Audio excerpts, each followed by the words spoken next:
Hi guys, it's Heather from Surreal Oracle Stories. Today I'm doing something a little bit different. I'm going to be reading you something out of I Can Mend Your Broken Heart by Paul McKenna. He's a PhD. And this is on intermittent reward. So hopefully we all get something out of it. I've read this book a lot. It's about overcoming emotional pain at the end of a relationship. And this goes for any relationship, not just a marriage or a boyfriend and girlfriend. And I think we need to hear this. If you guys watch tarot like I do, the spreads all say one thing and the threads are just incredible, what people leave and what they're staying in. And I don't want to end up like that. So it's one of the reasons why I do oracle stories, because it tends not to go to that level. So I'm going to read some of this, and then we're going to pull a couple cards and see if it corresponds to what we're reading. So here we go. The importance of timing. A young woman called Mandy, whose situation was a perfect illustration of the importance of timing, came to see me. Mandy could not explain her own behavior. All that she knew was that she couldn't seem to leave Charlie, even though he treated her badly. Charlie was a moody and difficult boyfriend, and in the 2 years they had been together, he had cheated on her continuously. At first, he was warm, witty, and caring, and Mandy felt head over heels in love. As the months passed, Charlie paid less and less attention to her, but from time to time, he would become romantic and charming again, and she would feel herself love him all over again. She could never tell when he was going to be nice and when he was going to behave badly. Mandy was fascinated to discover that the unpredictability of his behavior was one of the key factors that made it so difficult for her to leave him.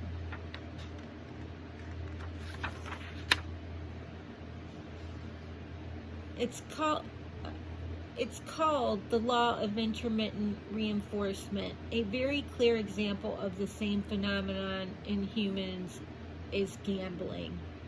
And this comes from a psychiatrist that did a study, B.F. Skinner, one of America's most famous psychologists, believed that our behavior and that of other animals is governed by a simple rule. If our behavior rewards us, we repeat it. If it doesn't, we don't. This explanation of human actions is called behaviorism. Now I'm going to read another part. We're still going on doing good on time. The same law works for Mandy with Charlie.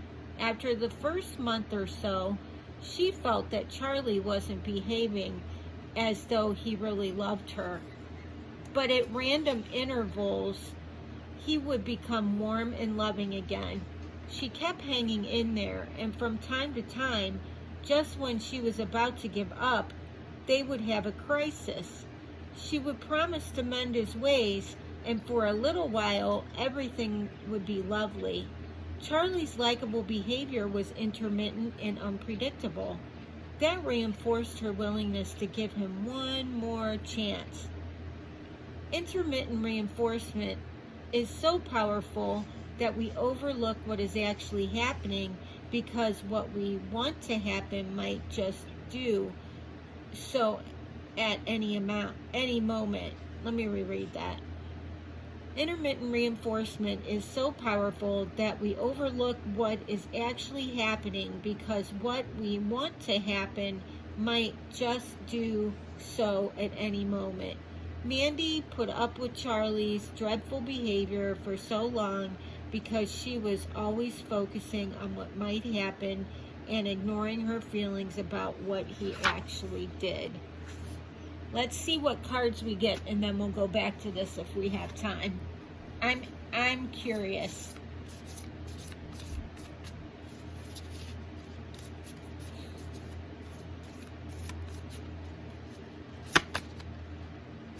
Purification.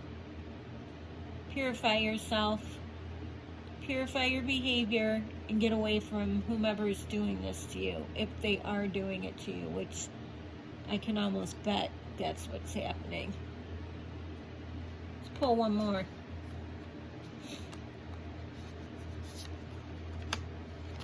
Oops.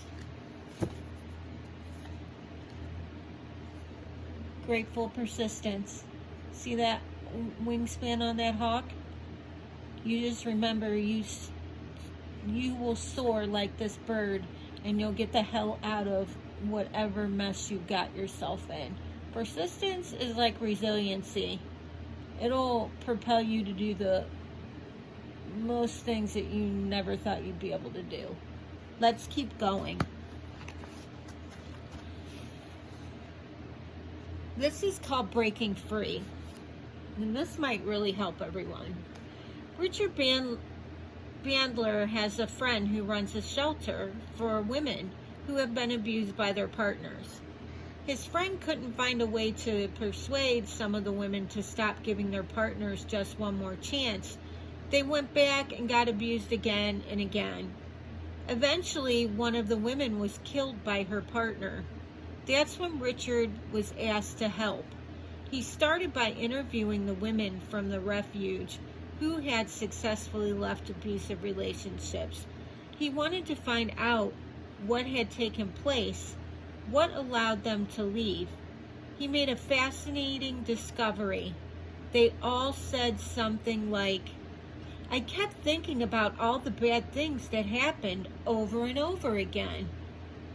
When these women thought about all the bad times over and over again, one after the other, the bad memories began to join up so that there wasn't any space between them.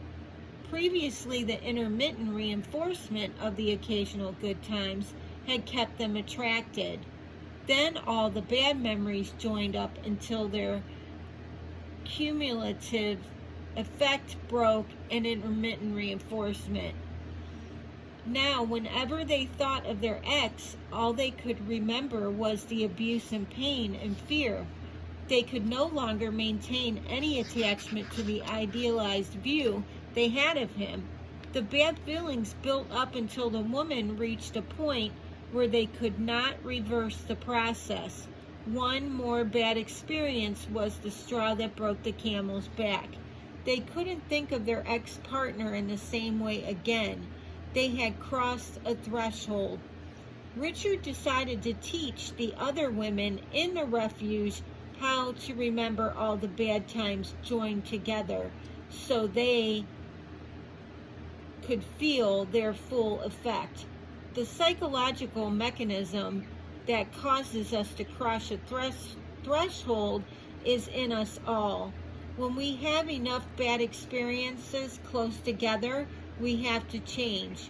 However, Richard decided the women in the refuge couldn't afford to wait months or even years for it to activate by itself. He showed them how to activate it immediately before any further inquiries. This is the technique Richard created. Many of the people who have used it with me have said it was the single most powerful action they took to free themselves from the attachment to an ex. They have said things like, "I don't have any feelings towards my ex now. I feel confident now. If I have any feelings of longing, I have a surefire way to get rid of them. My ex feels like someone I used to know a long time ago. Okay, it's turned off the overwhelming feelings I can handle now." And what it's called is the threshold technique. And I don't know if you can take a screenshot of it or look it up on the internet. I'm sure they have it on the internet.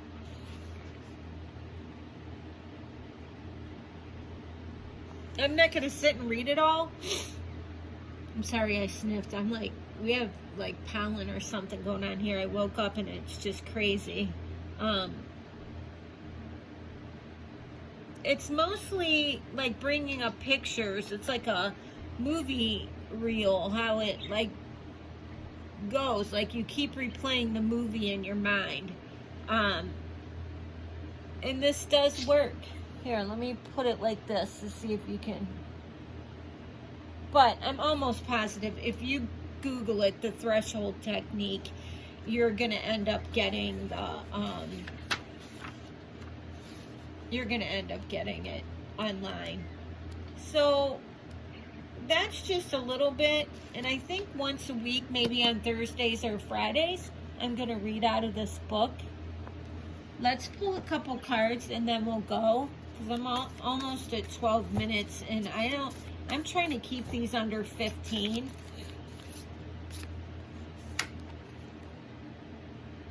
You have the horse and the bluebell, modest fortitude.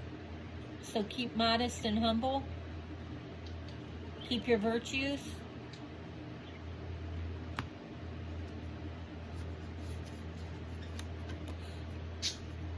Oh, this is a great one to end on. The skunk and the magnolia, protection. And over the last week, we've had a lot of the same repeats come out, but I really think that these are spirits wanting us to hear these, or the powers that be, whatever your power is. And if you don't have a power, then it's just you. Purification, you're going to purify yourself after this situation. So you're going to be ready, up and going, to interact with new people, maybe meet a new person. I don't know what you call them nowadays, man friend, girlfriend, boyfriend. I don't know. There's so many new labels. It's hard to keep up. My 16-year-old son had to school me on that. At 52, you get to a point where you just don't care. You're going to speak your mind. I remember hearing my teachers and my mom say the same thing, and my dad. You get to a point, you're just going to speak your mind, and you just don't care. And I'm 52, and I'm to that point, and I earned that right. You got graceful persistence. You're going to be persistent in keeping up with your mental health, wellness, physical. They both tie into each other. I'm guilty for when I get depressed, not getting out and walking. It makes it 20 times worse with my symptoms of depression. So, and you want to eat good too. Modest fortitude. You're going to keep it humble. Keep it moving. Look at the pretty bluebells in your hair or in your mane. It's a pretty nice mane too. So I'm sure a lot of you have nice hair out there. Hairdos, hairstyles. Protection. This little dude's smart. He's hiding in the magnolia. So if you have somebody that wasn't very kind to you, you're going to be able to hide. Just watch what you post on social media. I've been through it. I was married 8 years to a narcissist and left him. And it got really ugly. It was ugly in the divorce as well. And that's one of the big reasons I shut my social media down, because he was on it 24/7. I just now reopened Instagram, and that was to post stuff like with the oracle cards, which I haven't done yet. But I opened Instagram, not Facebook. And I did it because he passed away. Poetic justice. He passed away in December of 2022. I always think it's 23, but no, it's 2021. Jeez, wee. But anyways, he passed away. So, yeah, he was helping taking care of me, and he caught it and then passed away. So, yeah, karma works very strange, and you can't predict it. It'll hit who it wants, when it wants, and for what it wants, and that's dharma and karma. So, you know, in a lot of these threads, when you hear the people saying, oh, he's gonna get his karma, she's gonna get her karma, you know what? You don't know that, and you're not going to be there to see it, because it's going to happen when you don't see it. He passed away, and I didn't see it. I didn't find out till a month later, and I had to find out on my own, because I was calling to check on him and tell him that I was better, and he wouldn't answer his phone. His phone was shut off. And I thought, oh, okay, so he's ghosting me again, because he probably was whacked out, his nose was out of joint, because he had to take care of me. So, no, it turned out, and I think it was by, I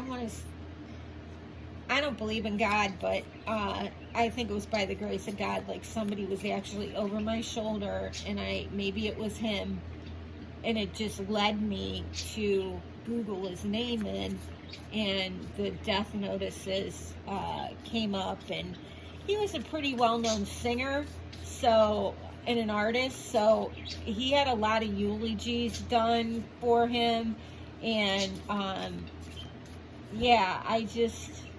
so when you read people lashing out like that, they're never gonna see it. That's the thing. You're never gonna be there right when it happens. I mean, there's instant karma, but that's different. But that's a whole nother rabbit hole that we're not getting through or getting into on this channel. But I hope to read a few pages out of the book, and it helps somebody. It'll help all of us. I may read a poem one day. Hopefully the right demographic will tune in and will like the difference between the oracles and the books. Let's get a last top of the deck and bottom of the deck before I leave. Haha, the coyote, deceit. So please listen to that book, because you could have somebody right now it's doing that intermittent rewards to you, and you're wondering, to me, that's breadcrumbing. So if anyone's breadcrumbing you or ghosting you, get out. That's 9 times out of 10, they're with another person. And do you want to be with him after he was all up in somebody else? No. It's gross. Curiosity. You have curiosity as to what this one's doing. See, he has 3 flowers.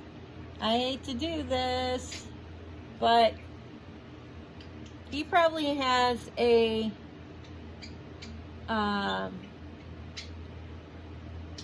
third party, and it's probably another woman, another man. We're not gender biased here. It is what it is. So just remember, third parties can go any which way. Just depends what the reader wants to say. A lot of them won't say it's the same sex because they're biased to it. But it can be anything. Or it can be both sex. You can be bisexual and do 3 ways. But, and I'm not saying this is really what's happening. This is a card we're looking at. Not real life. It's a card. So you got to remember that. It's energy. But it's a card. So if you have curiosity, which you're staring at him, look. You're looking at him. If you have curiosity, stop what you're doing. And if those other 2 signs, the breadcrumbing and the ghosting's going on, get rid of him, man. He's not worth it.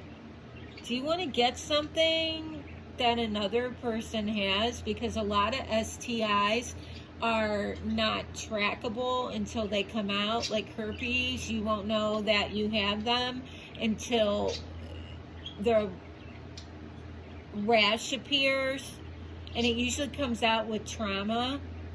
And there's HPV, there's a host of stuff that you can get. It's not worth it. And your pH balance, if your pH balance is getting thrown off, you know what's going on. You know what's going on. You know what's going on.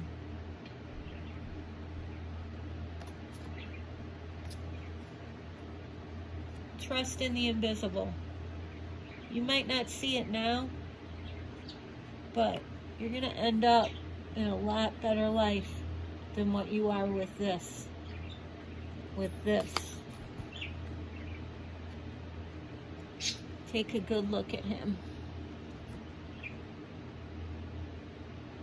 Look, he's smirking and happy at what he's doing and getting away with this 3 women or men, or who knows the configuration. Look at his face. He's smirking, smug, arrogant, thinks he's above all, thinks you should answer to him, wants to tell you what to do, where you're coming and going, but yet he's coming and going and you don't know about it. Saying he's going to the gym, yeah, right. Says he's going out to eat with friends, yeah, right. Says he has to stay late for work, yeah, right. On a Saturday and you're at work until 10 p.m. and you went in at 8 a.m., yeah, right, buddy. I've had that happen to me. I've had all this happen to me. So if I can help any of you out there, that is my job. And I will feel so much better about myself. And for you guys, we can all heal each other and remind one another not to get hooked up with this. Okay, guys. Until we meet tomorrow, this is Heather at Surreal Oracle Stories. I hope you enjoyed yourself. I know I did. Be back tomorrow. Have a good one, everybody.